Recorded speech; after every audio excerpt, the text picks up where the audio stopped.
বাবু তো কোথাকে যাওয়ার লাই বলে তো মোর কাছকে আসিস লাড়ে, মোর কাছকে শুধাই মোর কথাটা ভেবেই আসিস।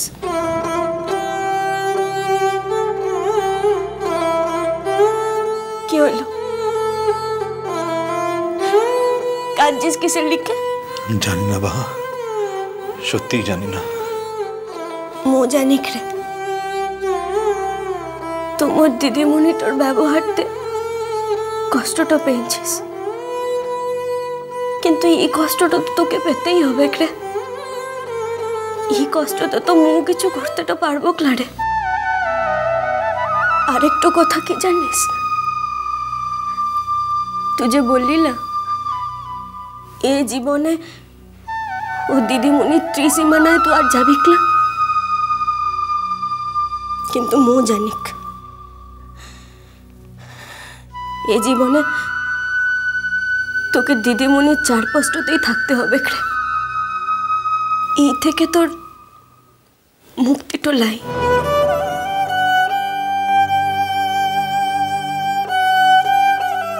প্লিজ বা, আর নয়, প্লিজ।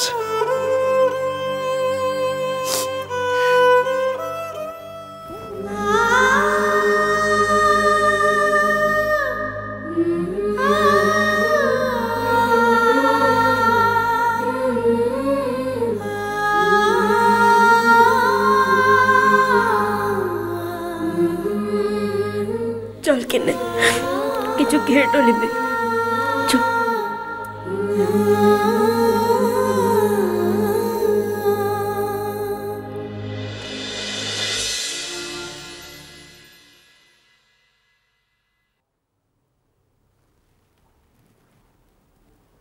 আসবো? আরে এসো এসো, কি ব্যাপার? বসো। Thank you. তারপর কেমন চলছে? এই চলে যাচ্ছে। বলো, শরীর কেমন আছে? ভালো নেই, এবার মনে হচ্ছে একেবারে ফাইনাল স্টেজ। অনেকদিন তো হলো ওপরওয়ালার কাছ থেকে আনডিউ অ্যাডভান্টেজ নিয়ে যাচ্ছি, এবার একেবারে আইনি নোটিশ পাঠিয়ে দিয়েছে। কি যাতা বলছো? দিল্লি গেছিলে এর মধ্যে? আর কোনো লাভ হবে না বুঝলে ডাক্তার। ডাক্তারটা কে, তুমি না আমি? সেজন্যই তো তোমার কাছে এলাম। কি সমস্যা হচ্ছে এখন বলো। কটা সমস্যার কথা বলি বলো তো? না তবু। ব্লাড আসছে ইউরিন দিয়ে,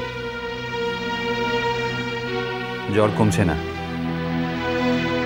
যে মেডিসিনগুলো স্টার্ট করতে বলেছিল চলছে, সব চলছে, কাজ হচ্ছে না কিছু। কি হলো, গম্ভীর হয়ে গেলে? না কই না, মেডিসিনগুলো চেঞ্জ করে দেবো। দেখো ডাক্তার, এটা আমি জেনে গিয়েছি যে যা চলছে মানে যেরকম আছি তার থেকে বেটার খুব একটা কিছু হবে না। ধৃতি, তুমি এত নেগেটিভ কথা বলতে না কখনো, বুঝলে ডাক্তার। কদিন আগে অবধিও আমি সমস্ত নেগেটিভ চিন্তাকে সরিয়ে রেখে তার ঊর্ধ্বে উঠে বাঁচার চেষ্টা করতাম, আর করছি না, সব ছেড়ে দিয়েছি। তোমার সঙ্গে আমি কিন্তু মেলাতে পারছি না। কি জানো, এর পরেও যদি চেষ্টা করি তাহলে নিজেকে ভীষণ বোকা মনে হবে। কেন? কেন জিজ্ঞেস করছো? দেখো ডাক্তার, তুমি তো সব জানো, আজকালকার দিনে ডাক্তারি না পড়েও কেউ যদি কারো যদি জানার ইচ্ছে থাকে, না অবশ্যই কোনো ডাক্তারের মতো করে নিশ্চয়ই নয়,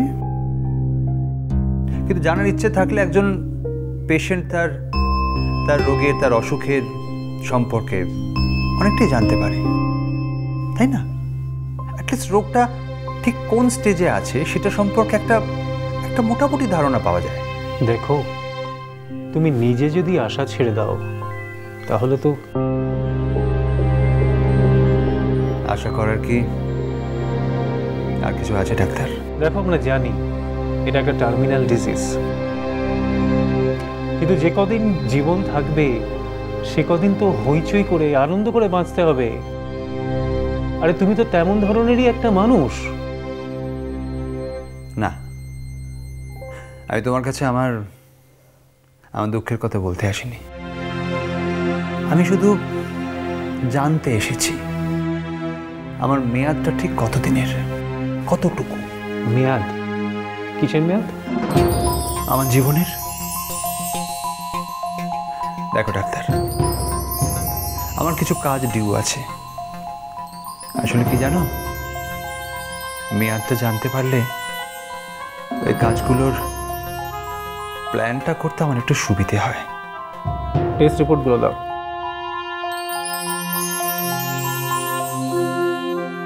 আছে, সব আছে। জানি আবার নতুন করে করিয়ে আনতে বলবে, সেই জন্য সব করানো হয়েছে নতুন করে। লাস্ট রিপোর্টগুলো দেখে বলেছিলে 1 বছর কোনো প্রবলেম হবে না। 1 বছর 3 মাস চলছে।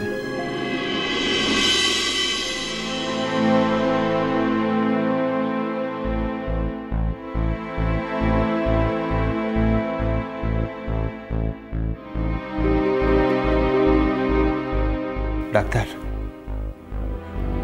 আজ কিন্তু ডাক্তার হিসেবে নয়, একজন সত্যিকারের বন্ধু হিসেবে তুমি আমাকে সত্যি কথাটা বলবে। Dhriti, no please, no no consolation please. আমি সত্যিটা জানতে চাই ডাক্তার, প্লিজ। ধৃতি, আমাকে আরেকটু চেষ্টা করতে দাও। ডাক্তার, ইমিউনিটি এখন পুরো 0। আমি কোনো কিচ্ছু সহ্য করতে পারি না। আমি জানি এটা কোন স্টেজে হয়। স্টিল সব পথ তো এখনো শেষ হয়ে যায়নি। তবু তুমি সত্যিটা বলবে না আমায়? আমি তোমায় বললাম না, আমার কিছু প্ল্যান আছে, 2টো প্ল্যান আছে আমার, 2টো কমিটমেন্ট। সেগুলো কি আমাকে বলা যায়? না বলার মতো কিছু নয়, নাথিং পার্সোনাল। আর একটা মানুষ যে 2 দিন পর চলে যাবে পৃথিবী ছেড়ে,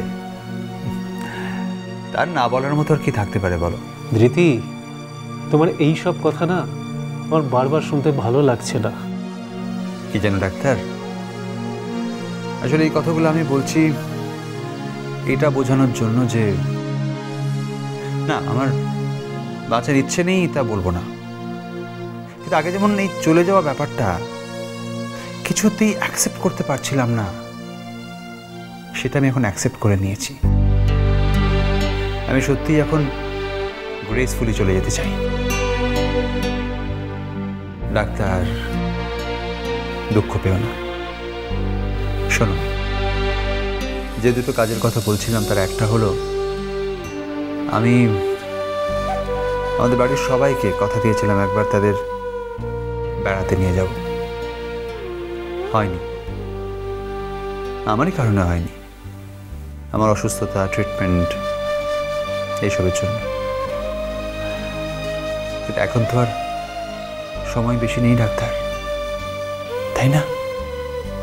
দরজায় ডাক শুনতে পাচ্ছি, আর দেরি করার কোনো মানে হয় না।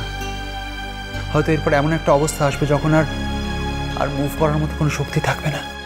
আর সেকেন্ড রিজন? সেকেন্ড রিজনটা,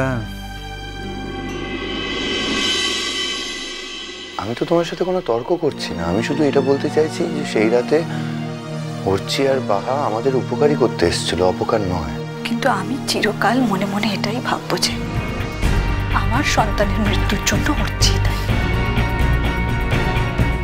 তুমি যেটা বলছো সেটা হয়তো ঠিক,